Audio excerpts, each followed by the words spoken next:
ভারতের বিচারাঙ্গে চলছে নীরব অসততা, যার স্বীকারোক্তি দিলেন খোদ দেশটির প্রধান বিচারপতি। বুধবার ভারতীয় সুপ্রিম কোর্টের এক শুনানিতে ভারতের প্রধান বিচারপতি দেশের বিভিন্ন আদালতের বিচারকদের আদেশ দেয়া নিয়ে বিস্ফোরক এক মন্তব্য করেন। এতে ফুটে ওঠে কতটা দুর্নীতিগ্রস্ত ভারতের বিচারাঙ্গন।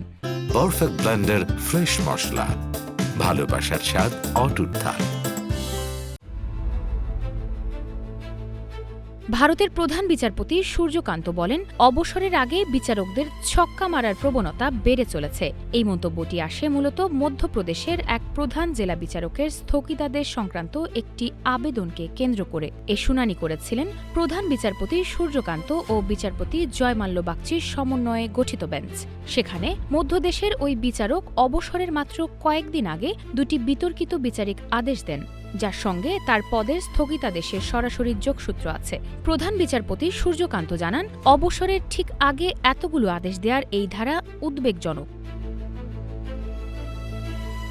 জানা যায়, অভিযুক্ত বিচারকের ৩০ নভেম্বর অবসর নেয়ার কথা ছিল, কিন্তু বিতর্কিত দুই আদেশের জেরে ১৯ নভেম্বর তার পদ স্থগিত করা হয়। এর পরদিনই আসে নতুন মোড়। মধ্যপ্রদেশ সরকার বিচারিক কর্মকর্তাদের অবসরে বয়স ৬২ বছরে উন্নীত করলেও ২০ নভেম্বর সুপ্রিম কোর্ট রাজ্য সরকারকে ওই বিচারকের অবসর ১ বছর পিছিয়ে দেওয়ার নির্দেশ দেয়।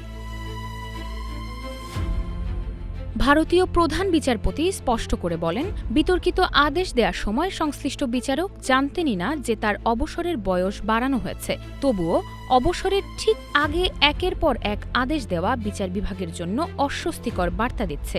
বেঞ্চ আরও প্রশ্ন তোলে, স্থগিতাদেশের বিরুদ্ধে হাইকোর্টে না গিয়ে কেন সরাসরি সুপ্রিম কোর্টে এসেছেন ওই বিচারক? এত বিচারকের আইনজীবীর যুক্তি ছিল, ন্যায্য বিচারের আশায় সর্বোচ্চ আদালতেই আসা হয়েছে।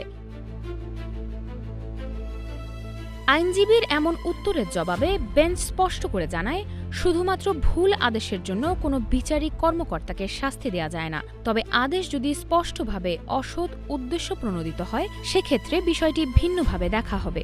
শেষ পর্যন্ত সুপ্রিম কোর্ট আবেদনটি হাইকোর্টে নিয়ে যাওয়ার নির্দেশ দেন।